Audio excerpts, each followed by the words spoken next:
संकी राजा हर रोज सुबह अपनी रानी को खड़ी कर उसकी नथ में से 100 तीर निकालता और पूछता, है कोई इस धरती पर मेरे जैसा और कोई भी वीर मर्द? रानी बेचारी कहती कि नहीं महाराज, आप जैसा वीर पुरुष और कोई नहीं। समय बीता। एक बार रानी की मां रानी से मिलने आई। जब उसने रानी की हालत देखी तो उसकी आंखों में पानी आ गया। बोली, बेटी ये कैसी हालत बना रखी है, बिल्कुल सूखी लकड़ी के समान हो गई हो। तुम्हें कोई बीमारी है, कोई दुख दे रहा है, या फिर तुम्हें समय से रोटी नहीं मिल रही? आखिर बात क्या है?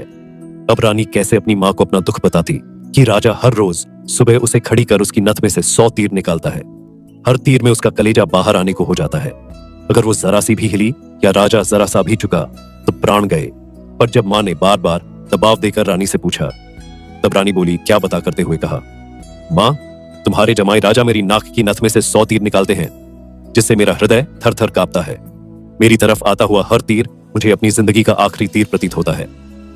यही बात मुझे हर समय अंदर ही अंदर खाई जाती है कि आज तेरा आखिरी दिन है, आज तेरा आखिरी दिन है। बस मां इसी चिंता के कारण कुछ भी खाना पीना मेरे हलक से नीचे नहीं उतरता। रानी की मां ने हैरान होते हुए कहा, ये तुम क्या कह रहे हो बेटी, ये कब हुआ? रानी बोली, मां, ये मत पूछो कब हुआ, ये पूछो कब नहीं हुआ। राजा हर रोज सुबह मुझे खड़ी करके सबसे पहले मेरी नथ में से 100 तीर निकालते हैं, उसके बाद ही अपना दिन शुरू करते हैं। बोली, कुछ बोलते भी हैं? रानी बोली, हाँ मां, कहते हैं, इस धरती पर मेरे जैसा कोई और मर्द? रानी की मां कुछ सोचते हुए बोली, बेटी चिंता मत कर, कल वो जब बच्चा, हे भगवान बस आज आज और बच्चा हो, फिर तो जो मां कहकर गई थी वो बोल दूंगी। और उठकर बाग में जाकर आंख बंद करके अपनी नथ पकड़कर खड़ी हो गई। राजा ने रोज की तरह एक के बाद एक 100 तीर रानी की नथ में से निकाला। बहुत राजा हैरान होते हुए बोला, ठीक है रानी, अगर यही बात है तो कुछ खाने का सामान दो, मैं जा रहा हूं बाहर शूरवीर मर्द देखने, मैं भी तो देखूं है कोई मुझसे ज्यादा। शूरवीर मर्द इस दुनिया में थोड़ा बहुत खाने पीने का सामान ले। राजा निकल पड़ा। चलते चलते एक कच्चे रास्ते पर हो लिया। थोड़ी दूर ही चला तो आगे देखा, एक आदमी रास्ते के किनारे पर लेटा ऊपर की तरफ एकटक देख रहा है। राह काने आदमी ने ऊपर की तरफ ध्यान लगाए राजा से पूछा, तुम कौन हो भाई और कहां जा रहे हो? राजा बोला, मैं मालवा का राजा उत्पल राज हूं, मैं दुनिया में शूरवीर मर्द देखने जा रहा हूं। काने को बड़ा कौतुक हुआ। बोला, तो थोड़ी देर मेरी प्रतीक्षा करो भाई। नाचते नाचते एक परी की पाजेब टूट गई है, वो नीचे गिरने वाली है, बस उसको लेकर मैं भी तुम्हारे साथ शूरवीर मर्द देखने चलूंगा कुछ ही देर में। आकाश से छम की आवाज से एक पाजेब नीचे आ गिरी। काने ने उसे उठाया और जेब में रख लिया और बोला, अब चलो भाई मर्द देखने, मर्द कैसे होते हैं, मैं भी तो देखूं। राजा के आश्चर्य की कोई सीमा नहीं थी। उसका अहंकार तो यही नष्ट हो चुका था, उसकी हवाइयां उड़ चुकी थी। सोचा कि तू तो राण हमें बैठा था। राजा ने उसे भी पूछ लिया, क्यों भाई, कैसे बैठे हो? व्यक्ति बोला, अपने दोस्त का इंतजार कर रहा हूं। राजा बोला, कहा है तुम्हारा दोस्त? व्यक्ति बोला, मैंने 100 कोस पर तीर मारा है, उसे लेने के लिए गया है। इतना सुनना था कि राजा के पैरों नीचे से जमीन खिसक गई। कहानी को बीच में रोक आपकी जानकारी के लिए बता दूं, पुराने समय में दूरी मापने के लिए किलोमीटर या मीटर नहीं, बल्कि तब के लोग कोसों के द्वारा ही दूरी को मापते थे। उस समय के एक कोस का मतलब आज के लगभग 3 किलोमीटर है। तो नौजवान व्यक्ति ने राजा और काने आदमी से पूछा, तुम लोग कहां जा रहे हो? काने ने कहा, मर्द देखने। उत्सुकतावश नौजवान ने कहा, तो भाई हम भी चलेंगे तुम्हारे साथ मर्द देखने, बस थोड़ा इंतजार करो, मेरा दोस्त अभी मेरा तीर लेकर आता ही होगा। राजा बोला, 100 कोस से आज ही थोड़े ना आ जाएगा, उसे तो कई दिन लगेंगे। नौजवान ने मुस्कुराते हुए कहा, नहीं मान्यवर, उसे 100 कोस से जाने और आने में सिर्फ 1 घंटा लगता है।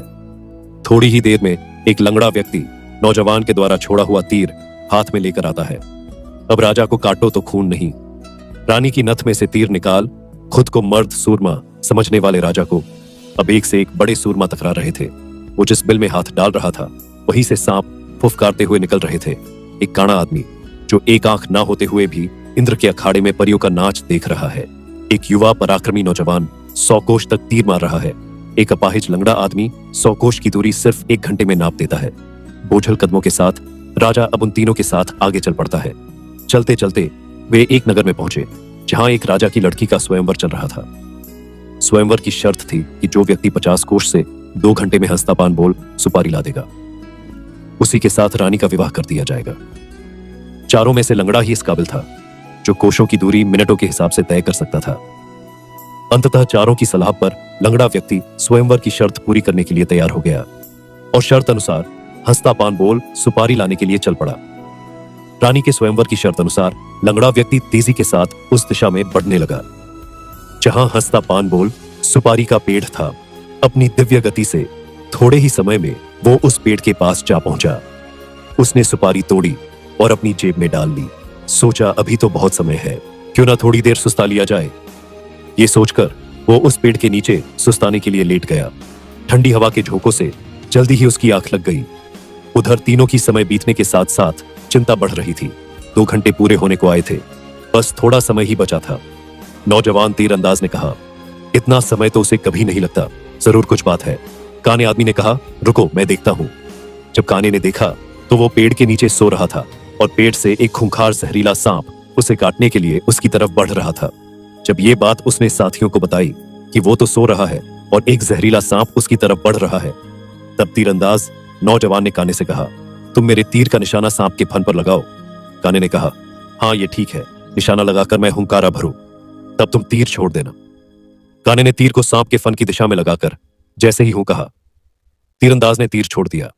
तीर सीधा जाकर सांप के फन पर लगा और धड़ाक की आवानगरा समझते उसे देर न लगी। वो दिव्य गति से नगर की ओर दौड़ा। समय रहते वो हस्तपान बोल सुपारी लेकर राजमहल पहुंच गया। अब समस्या ये थी कि राजकुमारी पर असली हक किसका है। राजा अगर घर से मर्द देखने नहीं चलता तो ये सार किस्सा ही शुरू नहीं होता।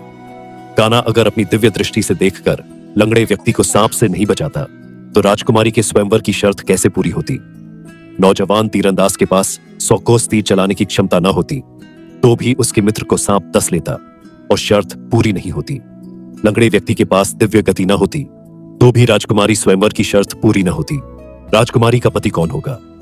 जब इसके ऊपर उनमें आपस में सलाह मशवरा हुआ तो राजा को ही चुना गया, क्योंकि ये सारी कहानी ही उससे शुरू हुई थी। पर राजा ने अपनी सारी बीती बात बता कहा, मैं पहले से ही शादीशुदा हूं, इसलिए मैं राजकुमारी से शादी करूं, इसका सवाल ही पैदा नहीं होता। मैं तो तुम सबका शुक्रगुजार हूं मेरा खोखला वहम तोड़ने के लिए। काने ने कहा, मैं तो इंद्र के अखाड़े में अपनी परियों के साथ ही खुश हूं, और वैसे भी मेरे दिन अब उस ऊपर वाले को याद करने के हैं। बारी आई युवा तीरंदाज की। उसने अपने मित्र से कहा, मित्र, राजकुमारी के साथ तुम्हारा विवाह होना चाहिए, क्योंकि तुमने ही स्वयंवर की शर्त का सीधा पालन किया और राजमहल में शर्त अनुसार हस्तापान बो सुपारी लेकर आए। इसलिए शर्त के दृष्टिकोण से देखे तो राजकुमारी पर तुम्हारा ही हक बनता है। तीरंदाज की बात सबको सही लगी और सबने सहर्ष सहमति जताई। लंगड़े व्यक्ति के साथ राजकुमारी का विवाह हो जाता है। सभी बहु राजा उत्पल राज ने स्वयं को सबसे बड़ा शूरवीर माना और अपने अहंकार में अंधा हो गया था। वह अपनी रानी पर अत्याचार कर अपनी वीरता का प्रदर्शन करता था, परंतु वास्तव में वह अपने भीतर की हीन भावना और असुरक्षा को छी कर रहा था। अपनी यात्रा के दौरान राजा की ऐसे व्यक्तियों से मुलाकात होती है जिनकी क्षमताएं उससे कहीं अधिक होती हैं। उस एक आंख वाले व्यक्ति का दिव्य दृष्टि से इंद्रलोक का नृत्य देख पाना, उस युवा तीरंदाज का 100 कोस दूर समझना उसके प्रति अन्याय है। अंततः सच्ची महानता और शक्ति आत्मनिरीक्षण, अपने अहंकार को त्यागने और हर व्यक्ति को उसकी श्रेष्ठता के साथ स्वीकार करने में है। अहंकार नष्ट करने से व्यक्ति का हृदय प्रेम, आदर और करुणा से भर जाता है, जो कि आध्यात्मिक उन्नति का मार्ग है।